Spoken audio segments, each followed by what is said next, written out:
Salut tout le monde, je me trouve présentement chez Groupe Comptable Mirabel, je suis avec Joe, ça va mon Joe? Ça va très bien toi? Yes sir. Good. Je parlais avec Joe, puis ça serait cool qu'on fasse un topo sur les suspensions, justement les suspensions de motoneige. Il y a beaucoup de gens qui vont acheter des motoneiges, qui vont laisser l'ajustement original, exactement. Puis il y a des petites choses à savoir, puis on va tout vous montrer ça. Fait que comme ça, vous allez savoir exactement comment ajuster votre motoneige.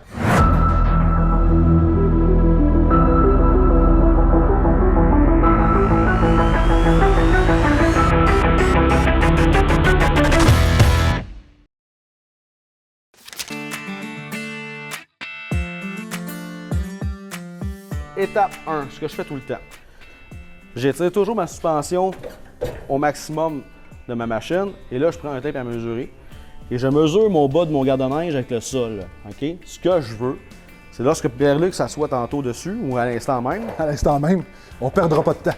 Moi, ce que je veux, c'est que la machine descende entre 1,5 pouce à 3 pouces maximum, ce qui est pas mal le cas en ce moment. OK? Donc, c'est quoi qui fait la différence entre la machine, si elle descend de beaucoup ou peu? C'est les springs. Et ton spring, ben on a une rod en 45 qui est juste ici et on a une vis d'ajustement en hexagone qui est juste à l'arrière qui, c'est celle-ci qui absorbe la masse qu'on met sur la machine. OK? Bonne nouvelle, dans votre kit d'outils à l'achat de votre machine, vous allez avoir une clé d'ajustement et dans la clé, au bout, il va y avoir un hexagone. Et l'hexagone, c'est justement pour ajuster cette vis-là comme je vous parlais. Donc, il y a plusieurs ajustements de 1 à 5. Quand on s'assoit sur la machine, mais là, si je descends trop, je vais venir craquer mes springs. Et à l'inverse, si je descends peu, là, je vais venir attendrir la précharge pour pouvoir avoir une meilleure absorption. À savoir, c'est que BRP, je dirais que les springs sont pas mal calibrés pour 180-190 livres max déjà. Fait que quelqu'un qui pense s'asseoir deux sur le véhicule, mettre du bagage, mettre un bidon de gaz, c'est pas rare qu'il va avoir besoin d'en mettre des springs de type Heavy Duty. Bonne nouvelle, ça existe et ça se vend. On peut faire la correction sur la machine, c'est pas un problème du tout. Mais l'étape la plus importante, c'est l'ajustement des springs. Pourquoi? C'est parce que c'est elle qui détermine l'espace que tu veux que ta suspension aille pour travailler. Donc c'est sûr que si on s'assoit et que la machine est compressée énormément, bien là ton truck n'a plus d'espace pour travailler, fait que c'est évident que tu vas aller cogner au fond. Ensuite de ça, Là, on est déjà à l'arrière, on va y rester. On voit déjà ici qu'il y a un bloc rouge qui est là et on appelle le bloc de transfert. Okay? Ce bloc-là a 4 faces et chacune de ces faces a une épaisseur différente. Okay? La face 1 a la face la plus mince et ça va jusqu'à 4 qui va être la plus épaisse. Bloc de transfert, la beauté de la chose, c'est qu'on a un petit piton rouge en dessous qu'on fait juste appuyer et on va pouvoir tourner facilement le bloc selon le chiffre qu'on préfère.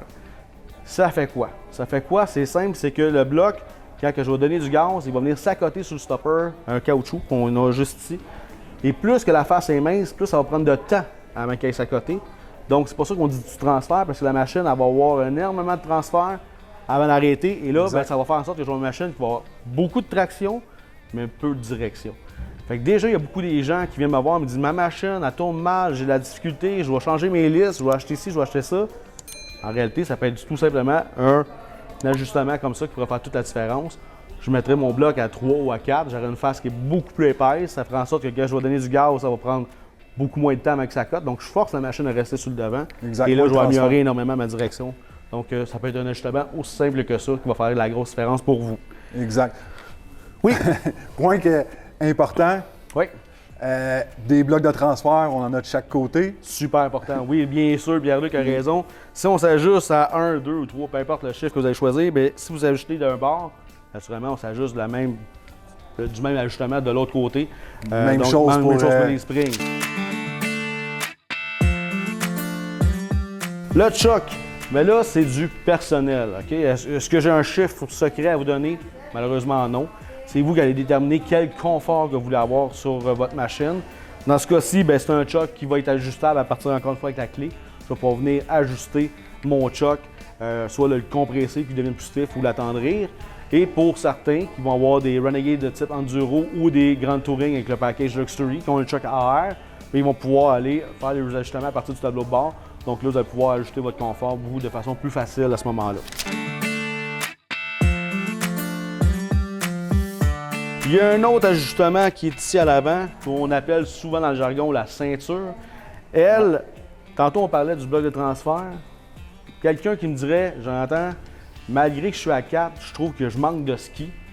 Bien, la ceinture qui est ici, je pourrais la rattacher d'un trou supplémentaire. Et là, je forcerais encore plus ma machine à rester sur le devant. Donc, ça viendrait faire une grosse différence, encore une fois, pour quelqu'un qui voudrait avoir plus de mordant en avant. À l'inverse, il y a du monde qui préfère avoir beaucoup de transferts. Que malgré que le bloc est à 1, bien là, il trouve que la machine ne transfère pas assez. On pourrait alléger la ceinture d'un trou, puis là, on va avoir énormément de transferts à ce moment-là. À l'avant, là, on a fait exprès, on a choisi une machine de type Blizzard avec du gros choc. Les gens qui ont des suspensions conventionnelles, adrénaline avec un choc KYB, vous allez pouvoir, sur certaines années, prendre la clé puis compresser. D'autres, ça va être une vis. Okay? Ouais. Donc, plus que je vais venir compresser le coil spring, plus que je vais avoir une suspension qui va être stiff. À l'inverse, plus que je vais l'étirer, plus qu'elle va être plus molle. Okay? Exact. Donc, ça, c'est ce qu'on appelle dans le jargon de la compression. Mais il y a un autre jargon qu'on dit souvent, c'est le rebond. D'où pourquoi on a pris cette machine-ci volontairement. On a une bonbonne.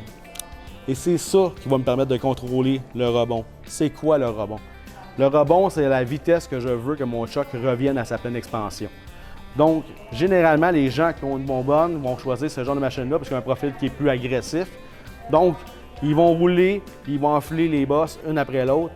Et là, en ajustant mon rebond, ça me permet d'avoir un choc qui revient à sa pleine expansion beaucoup plus rapidement, ce qui me permet de déjà être en bonne position pour absorber la bosse suivante. Donc, ici, très simple, on a maintenant 3 ajustements. À l'époque, on avait une vingtaine de clics, mais là, BRP nous ont mis ça simple. On a un clic ici qui va être de type soft, au centre, medium, puis finalement, à droite, de type hard. Donc, plus simple, qui fait très bien le boulot en passant. C'est un choc que j'adore. Ça fait-tu le tour pas mal, ça? Ben moi, je te dis qu'on s'en va dans la trail, ça c'est ça. Excellent. Hey, thanks, mon Joe.